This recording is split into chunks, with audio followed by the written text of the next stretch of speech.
Hello everyone, welcome back to my channel. आज मैं बनाने वाली हूँ तंदूरी लूणी घी पराठा। मिक्स वेज पराठा हम बनाने वाले हैं, वो भी तंदूरी, जो कि आपने ढाबे पे कई बार खाया होगा और काफ़ी ज़्यादा टेस्टी लगता है और नॉर्मल पराठे से काफ़ी ज़्यादा अलग लगता है। तो चलिए बनाना स्टार्ट करते हैं ये तंदूरी लूणी घी पराठा। तो सबसे पहले मैंने यहाँ पे 2.5 कटोरी आटा लिया है। आप कोई भी कटोरी सेट कर लें। ये छोटी से थोड़ी बड़ी वाली कटोरी है, तो इसमें स्वाद अनुसार नमक डाल देंगे जैसे हम आटे में डालते हैं। 4 टेबलस्पून मैंने यहाँ पे दही लिया है। छोटी कटोरी से नापे तो आधी कटोरी के करीब दही है। और यहाँ पे मैंने 1 चम्मच इनो डाला है, जैसे 1 पाउच में इतना ही इनो निकलता है। और मैंने यहाँ पे चीनी का पाउडर भी डाला है 1 चम्मच। मैं कैमरे की दिक्कत की वजह से मैं बता नहीं पाई, तो 1 चम्मच पिसी हुई चीनी भी डाल देनी है। अब ना थोड़ा थोड़ा पानी डालते हुए एक सॉफ्ट सा डो लगाकर तैयार कर लेंगे, जैसे हम रोटी का लगाते हैं। मतलब बहुत ज्यादा टाइट नहीं होना चाहिए। तो जैसे पूड़ी का डो होता है ना, तो उस तरफ से नहीं होना चाहिए, क्योंकि पराठे का जो डो होता है ना, वो बिल्कुल रोटी जैसा ही बना है, सॉफ्ट। क्योंकि बाद में जब हम पराठे बनाते हैं ना, तो वो अच्छे नहीं बनते हैं ज्यादा टाइट डो के।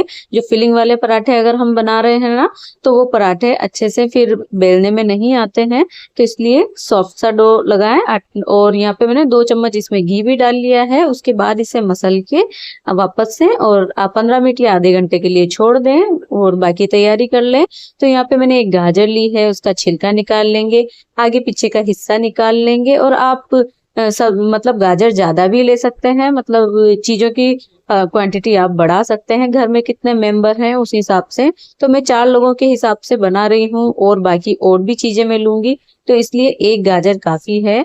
और यहाँ पे मैं एक चॉपर में गाजर को काट के डाल दूंगी और अच्छे से चॉप कर लूंगी एकदम बारीक। ये देखिए इस तरह से। तो इस तरह से चॉप कर लें। और मैंने यहाँ पे 1 पाव के करीब गोभी को भी अच्छे से धो के ले लिया है और इसको भी छोटे छोटे टुकड़ों में काट लेंगे।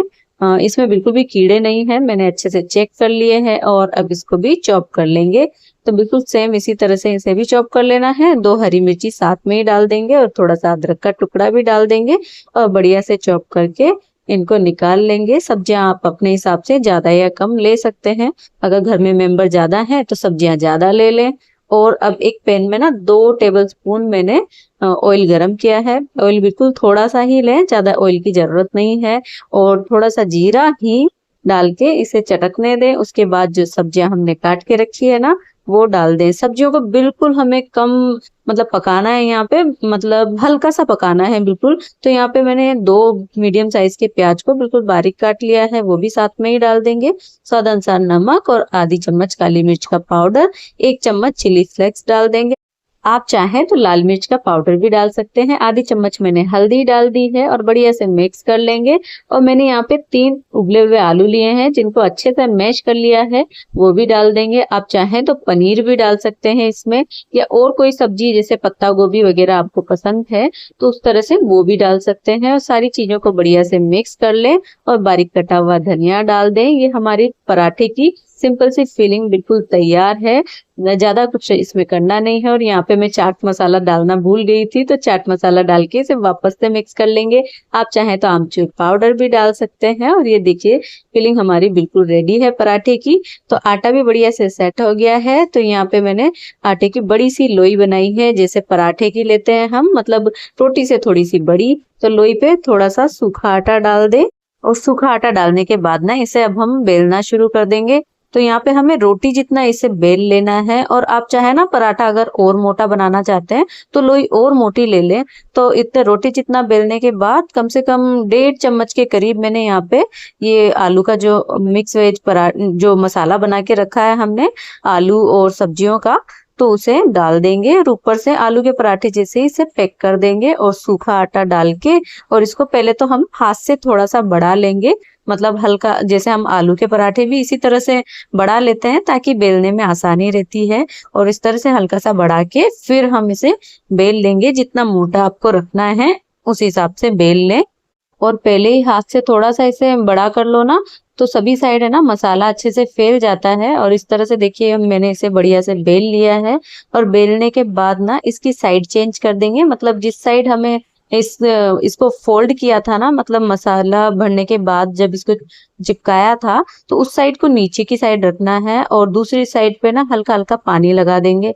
और पानी लगाने के बाद इस पे लगा देंगे ऊपर से बारीक कटा हुआ धनिया। हाथ से चिपका देना है या फिर बेलन से चिपका दें। और थोड़ी सी मैं यहाँ पे इस पे चिली फ्लेक्स भी डाल दूंगी ऊपर से, आप चाहें तो डालें, नहीं तो स्किप कर सकते हैं। और ऊपर से बढ़िया हाथ से चिपका दें या हल्का सा बेलन चला दें जिसमें अच्छे से चिपक जाएंगे।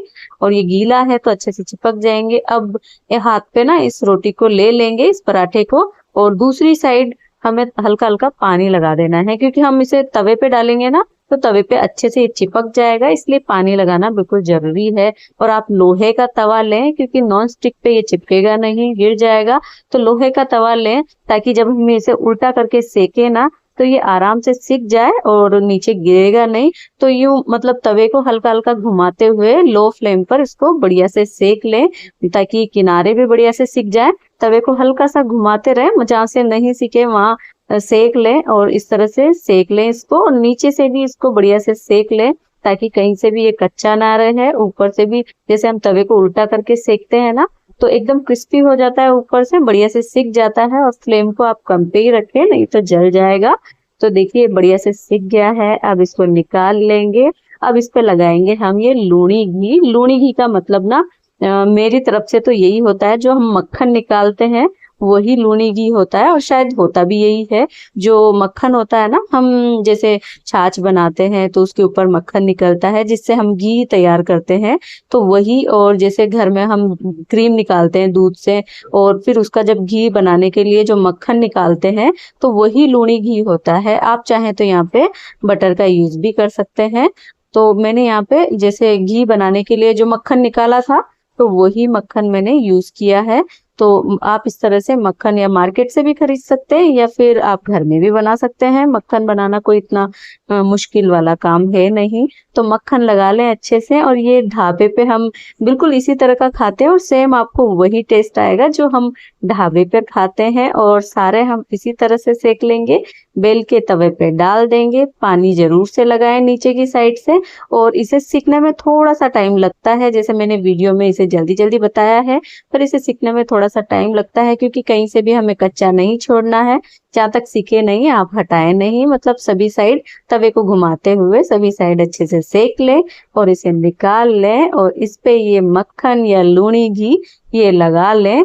और इन तंदूरी पराठे का टेस्ट ना जो नॉर्मल हम स्टफ्ड पराठे बनाते हैं ना, जो घी या फिर ऑयल में हम सेकते हैं, उनसे बिल्कुल अलग आता है क्योंकि ये तंदूर किए होते हैं हमने इस तरह से। और अब मैं इन्हें सर्व कर लूँगी। तो थोड़ा सा मैंने दही रख लिया है, अचार और सैलेड, और उनके साथ हम इसे सर्व करेंगे। दही के साथ ये पराठे काफ़ी ज़्यादा अच्छे लगते हैं। आपने तो कई बार ट्राई किए होंगे और कई लोगों ने अगर ट्राई नहीं किए हैं तो ज़रूर से ट्राई करके देखें। केवल सिंपल दही, आप उसमें नमक भी ना डालें, उससे ये काफ़ी ज़्यादा टेस्टी लगते हैं। और जिसने भी ढाबे या रेस्टोरेंट पे इन पराठों को खाया है तो उनको तो जरूर से पता होगा कि ये कितने ज्यादा टेस्टी लगते हैं। तो अब आपको ढाबे या रेस्टोरेंट पे खाने की बिल्कुल भी जरूरत नहीं है, घर पे ही बनाएं, बहुत आसानी से बन जाते हैं और बिल्कुल वैसे ही लगते हैं। बिल्कुल भी अंतर नहीं पता चलेगा आपको कि वहाँ के टेस्ट में और घर में बनाए हुए पराठे में अंतर है, बिल्कुल भी अंतर पता नहीं चलेगा, सेम वैसे ही लगते हैं। और कैसी लगी आपको मेरी ये रेसिपी मुझे कमेंट्स में जरूर बताएं। रेसिपी पसंद आई हो तो वीडियो को लाइक करें, ज्यादा से ज्यादा शेयर करें। अभी तक चैनल को सब्सक्राइब नहीं किया है तो चैनल को सब्सक्राइब करें। Thanks for watching.